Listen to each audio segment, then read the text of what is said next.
우리 아이가 운동을 하면 조금 더 클 수 있지 않을까요? 커 보이는 것처럼 보일 것 뿐이다. 점프를 하면 이제 성장판이 자극이 되고 그것이 좀 더 키를 키울 수 있을 거라고. 근데 운동은 필수예요. 이제 그래도 일주일에 3일 정도는 시간을 좀 내주셨으면 좋겠어요. 결국에는 운동은 건강하기 위해서 하는 거죠.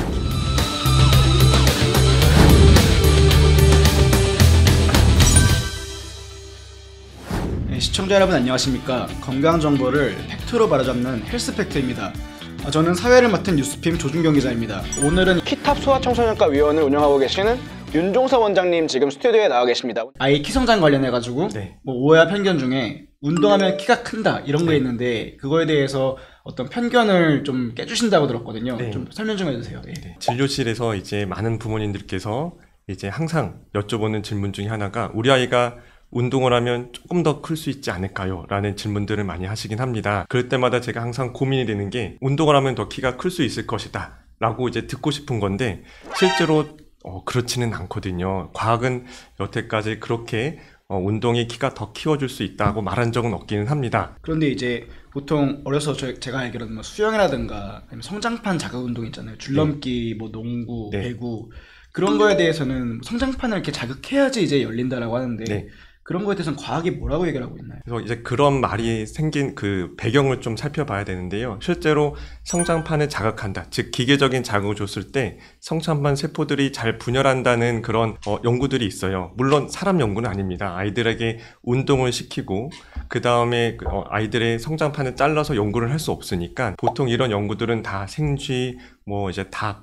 돼지 그런 이제 동물을 대상으로 연구를 했는데 이제 먼저 생쥐 연구 한번 말씀드리면 이제 생쥐는 네 발로 이제 움직이잖아요. 근데 이 생쥐를 뒷다리로만 이제 움직이게 했을 때 그러면 체중이 이제 부하가 걸리게 되고 그게 이제 기계적 자극으로 이제 작동을 하겠죠. 그랬더니 이 생쥐 그 뼈에 있는 성장판이 세포 분열이 더 활발해졌다라는 것이 관찰이 됐고 동시에 신기하게 뼈의 길이가 길어지는 속도도 조금 더 높아졌다더라는 연구가 있긴 합니다.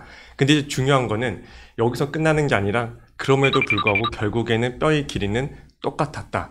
그래서 연구의 결과는 이제 기계적인 자극이 성장판의 그런 세포들을 자극할 수는 있고 뼈의 성장 속도도 조절해 줄 수도 있지만 결론은 이제 유전적인 키를 벗어나기는 좀 어려운 것 같다라고 이제 결론이 났는데 우리는 이제 그 후반부에 대한 내용은 접하지 못하셨을 겁니다. 그래서 이제 앞서 말씀드린 그런 기계적인 자극을 주면 이제 뭐 성장판 세포가 자극이 된다. 그러니 거기서부터 이제 많은 상상력이 동원이 되는 거죠. 아, 그러면 우리 아이들도 성장판 자극을 주면 즉 뛰는 운동이죠. 뛰는 운동을 하면 조금 더 키가 크지 않을까. 그런데 아직까지 이 운동이 최종 성인 키를 키웠다는 증거는 발견되지 않았습니다. 그런 어떤 과학적인 논문이나 근거가 아예 없다라는 말씀이신가요? 그렇죠. 일단은 아이들을 대상으로 성장기 아이들을 뼈를 자를 수는 없잖아요. 뼈를 잘라서 이제 성장판 세포가 잘 분열하고 있는지를 비교할 수 없으니 방법은 정말 운동을 시켰을 때 아이들이 정말 키가 더 잘 크는지를 비교 연구를 해볼 수 있겠죠. 그래서 해외에서는 이미 이제 연구들이 조금 진행되어 왔었는데 어떤 한 연구에서는 이제 활발한 그룹과 그 다음에 이제 활발하지 않은 그룹, 그 두 그룹 사이에 키를 비교했더니 크게 유의미한 차이가 없었다라는 연구도 이제 있었습니다. 설령 이제 운동을 좀 하는 그룹에서 키가 더 컸다는 연구도 있었는데 가만히 살펴봤더니 그 아이들의 특징이 있었어요. 이미 이제 운동을 하지 않는 아이들에 비해서 이미 사춘기가 일찍 맞이했고 사춘기를 일찍 맞이하면 성장 속도가 달라지거든요. 급성장이라는 게 있으니까. 그러니까 결국에는 그 아이들이 운동을 해서 키가 커진 게 아니라 급성장의 아이들이 피지컬이 좋아지니까 운동에 대한 참여율도 높아지고 그러다 보니까 이제 키가 커 보이는 것처럼 보일 것 뿐이다. 결국에는 운동이 키를 키운 게 아니라 그냥 키가 크고 있는 아이들이 운동을 하고 있었을 뿐이고 그러니까 결국에는 다 이런 결론들이 밖에 없긴 합니다. 그러면 원장님이 점프를 하면 키가 큰다라고 하잖아요. 배구나 농구도 점프 스포츠인데 그런 거는 또 어떤 뭐 잘못된 편견이 있는 건가요? 어떤 운동을 하면 더 키가 클 수 있을까요? 뭐 애들이 할 수 있는 운동은 뭐 여러 가지 있겠죠. 수영도 있을 것이고 줄넘기도 있을 것이고 축구, 농구 다 여러 가지가 있을 텐데 이 결론은 특정 운동이 더 키를 키워준다는 증거는 없기는 합니다. 가만히 살펴보면 수영을 하면 좀 더 키가 클 거라고 얘기하는 분도 계세요. 그 배경을 보면 수영 선수들이 평균 키가 체조 선수들의 평균 키보다 좀 더 큰 경향이 있긴 합니다. 수영 선수가요? 그쵸. 예. 근데 가만히 살펴보면 이제 그런 얘기를 많이 하세요. 이제 체조 선수들은 키가 작다. 네. 이유는 너무 운동을 많이 했기 때문에 조금 그럴듯한 예. 것 같지만 제가 보기에는 아니거든요. 왜냐하면 이제 각 종목마다 원하는 피지컬이 따로 있어요. 네. 키도 있을 것이고 스피드, 유연성 다 다를 거잖아요. 그래서 체조 선수들이 요구하는 거는 그분들은 이제 키가 너무 커도 좀 문제가 될 거예요. 그래서 네. 공중에서 이제 서장훈 선수처럼 큰 분이 공중도기를 한다고 생각하면 좀 부상 위험이 커지겠죠. 그렇죠. 예. 그리고 그분들은 근력이 코어 이제 그런 예. 근육 근력이 좀 발달이 돼야겠죠. 네. 그래서 그런 분들만 이제 모여서 이제 선수층이 형성이 된 거고, 근데 반면에 수영 선수분들이 이제 키가 좀 작으면 불리하겠죠. 왜냐하면 빨리 그 지점에 도달해서 그쵸. 예. 팔을 뻗어서 터치를 해야 되는데 예. 키가 작으면 예. 그만큼 더 이제 더 많은 많이 추진력이 필요할 출력이, 텐데, 에너지를 더 많이 써야 돼요. 그렇죠. 그 자체가 불공평한 거죠. 그렇기 네. 때문에 수영 선수분들은 당연히 큰 분이 셀렉션이 되고 이제 그러다 보니까 나뉜 것뿐이긴 합니다. 네. 그래서 이제 특정 운동이 키를 키운다, 못 크게 한다, 그건 아니고 다만 그런 운동에서 필요한 이제 선수들을 착출하다 보니까 이제 적합한 피지컬이 그랬던 것뿐이다라고 네. 생각하시면 좋을 것 같긴 합니다. 네. 원장님, 그런데 그 문화권별로도 네. 이제 뭐 점프를 해서 키가 크는 그런 종족들이 있잖아요. 네. 아프리카의 뭐 딩카족이라든가 네. 그런 부분에 대해서는 또 뭔가 오해가 있는 건가요? 네, 일단은 이제 점프를 하면 이제 성장판이 자극이 되고 그것이 좀 더 키를 키울 수 있을 거라고 믿으시는 분들이 이제 많아요. 그렇다면 증거를 찾기 위해서 또 노력을 하실 것이고, 네. 이제 보면 남수단에 딩카족이라는 이제 부족이 있더라고요. 네. 그 부족은 정말 키가 큽니다. 남자애들은 평균 키가 190, 여성분들은 평균 키가 170에서 180 가까이 될 정도로 네. 정말 장신 국가거든요. 네. 그런데 그 부족의 특징을 보면 전통 의식으로 점프하는 문화가 있는 것 같아요. 네. 근데 이제 그러면 결국에는 일반인들이 보기에 옛날에 이제 듣기로는 점프하면 뭐 성장판이 조금 더 자극이 돼서 분열이 좀 좋아지니까, 세포 네. 분열이 좋아지니까 결국 키가 클 건데 이 부족이 결국 키가 크는구나. 그러면 네. 이제 믿게 될 수밖에 없는데, 이제 중요한 거는 그러면 과학적으로 좀 판단할 때 그러면 점프를 하는 부족은 다 키가 커야 되거든요. 그리고 그렇죠. 점프를 하지 네. 않는 부족은 키가 크면 안 됩니다. 단순 네. 사고방식으로 보면 네. 그렇게 되겠죠. 이제 점프 의식으로 더 중요한, 더 이제 유명한 나라 이제 부족들을 보면 마사이족이라고 또 있긴 하더라고요. 예. 그분들도 키는 작진 않아요. 뭐 170 후반에서 뭐 180 정도 되는 남성분들이 있는데, 이제 그분들도 점프를 좀 많이 하지만, 네.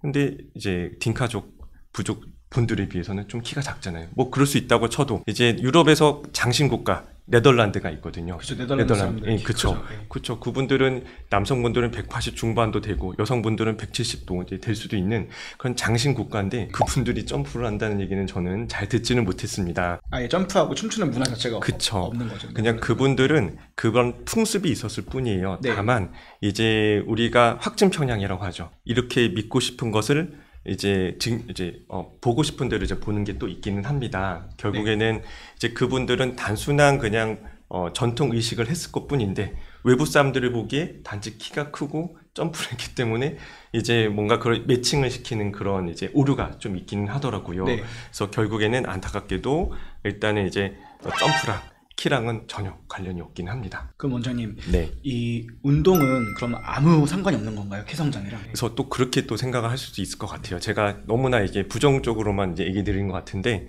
근데 운동은 필수예요. 이제 가장 중요합니다. 저는 이제 진료실에서 비유를 할 때 항상 이제 대학교를 입학하려면 고등학교를 졸업을 해야 되잖아요.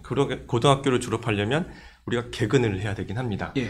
운동과 이제 수면 그런 것들은 개근과 같은 걸로 이제 비유를 할 수가 있어요. 네. 운동은 성장기에 필수입니다. 조금만 달리 생각하시면 좋을 것 같아요. 우리가 키를 키우기 위해서 운동을 하는 건 아니거든요. 네. 건강한 삶을 위해서 이제 운동을 하는 것뿐이긴 합니다. 아이들에게 있어서 건강한 건 뭐냐면 성장기잖아요. 네. 이제 우리 아이들은 20살까지 골밀도가 올라갑니다. 그 뒤로는 잘 그 골량이 축적이 안 돼요. 네.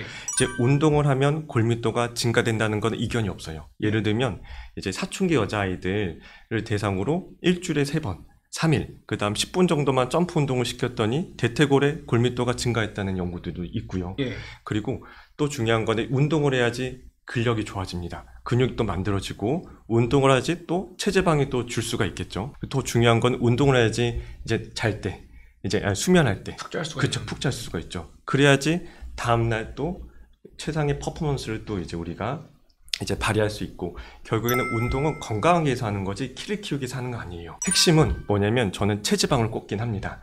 네. 우리가 운동을 해서 키를 못 걷다. 저는 진료실에서 그 수많은 아이들을 추적 관찰을 해봤지만 일단은 운동 선수분 애들도 많고 일반 아이들도 많고, 너무 운동을 이제 일반 아이들 중에서 이제 취미로 뭐 운동하는 친구도 있고 없는 친구도 있잖아요. 네. 신기하게 그렇게 키 성장 차이가 없어요. 비슷비슷합니다. 그래서 제가 느끼는 거는, 그래서 운동이 키를 키워주지 않는다는 거에 대해서 이미 체감을 하고 있고, 뭐 연구 결과들도 그렇게 나오니 저는 이제 주장을 하는 거긴 한데, 이제 운동을 하지 않으면 결국에는 체지방이 증가가 되겠죠. 네. 체지방이 증가가 되면 문제가 이제 골단이 빨리 다칩니다. 성장판이 빨리 다치게 되고, 또 체지방이 증가가 되면 이제 사춘기가 또 빨리 오게 됩니다. 예. 그래서 중요한 거는 사춘기가 빨리 오면 키가 클 수 있는 시간이 또 줄어들어요. 예. 그럼 결국에는 운동을 안 하면 키가 지금 당장 안 크는 게 아니라 나중에 클 수 있는 키를 못 크게 되는 그런 조금 반전이 생기게 되기는 합니다. 오늘 제가 잘 몰라서 여쭤보는 건데 골밀도와 어떤 그 발육이 상관관계에 대해서 좀 여쭤보고 싶은데, 발육. 골밀도가 이제 더 높아지면은 네.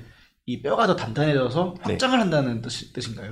비유를 들어볼게요. 예. 우리가 건축을 할 때 부실공사라는 얘기가 있잖아요. 네. 결국에는 뼈가 약해지면, 어른 됐을 때 요즘에 찾아보시면 이제 성인들을 보면 골다공증이 증가하고 있다는 이제 뉴스를 좀 많이 접해 보셨을 거예요. 네, 맞습니다. 골다공증은 삶의 질이 얼만큼 떨어지는지는 이제 다들 아실 수 있을 겁니다. 요즘 아이들은 지금 이제 어른 시대보다 더 활동량도 줄고 제가 보기에는 더 건강하지 않거든요. 이 아이들이 어른이 됐을 때 골다공증의 유병률이 더 높아지면 어떡하나라는 이제 걱정을 합니다. 그래서 이제 운동을 했을 때 골밀도가 증가하는 게 키가 커지는 것과 관련이 있지 않냐 또 생각할 수 있지만, 이제 저는 이렇게 비유해요. 쌍둥이 빌딩에 시멘트를 더 붓는다고 네. 63피트처럼 높아질 수는 없어요. 예. 그 설계는 바꿀 수는 없습니다. 네. 다만 그 작은 빌딩이라도, 상대적으로 작은 빌딩이라도 튼튼하게 지어야 될 거 아니에요. 그게 이제 골밀도 증가를 시켜야 된다는 게 그런 개념으로 받아들이시면 그 뭐 됩니다. 집안을 더 다진다든가 아니면 그쵸. 골조를 더 좋은 그쵸. 재료들을 그쵸, 쓴다든가 그쵸. 그런 말씀이시겠네요. 네, 그쵸. 예. 그럼 원장님 뭐 이제 뭐 얼마나 어떻게 운동해야 될지 좀 네. 그 학부모님들한테 조언 좀 해주세요. 어떻게 아이들 운동시키는 게 좋은지, 그쵸. 적당 운동량이라는 게 그런 게 있을까요? 좀. 예. 요즘에 아이들이 바쁩니다. 뭐 학원 다니라 이제 공부하느라, 학원 숙제하느라 이제 운동할 시간이 없는데, 그래도 일주일에 3일 정도는 시간을 좀 내주셨으면 좋겠어요. 그리고 한 번 할 때 30분에서 1시간 정도 이제 운동 시간을 투자해야 되는데, 시간만 때우는 게 중요한 게 아니라 그 시간에 숨도 차야 되고 좀 땀도 흘리고 그래야지 된다고 생각을 합니다. 원장님 오늘 하신 말씀 제가 정리해 보자면은, 운동이 이제 성장판을 자극할 수는 있지만 네. 그게 반드시 이제 최종 키를 늘린다는 과학적인 직접적 증거는 없다, 그런 말씀하신 거죠? 네, 맞습니다. 오늘 윤종서 원장님 모시고 아이 키 성장에 대해서, 또 운동하면 뭐 키 큰다는 의학적인 근거는 없다, 이러한 정보를 전달해 드렸습니다. 시청해 주셔서 감사합니다.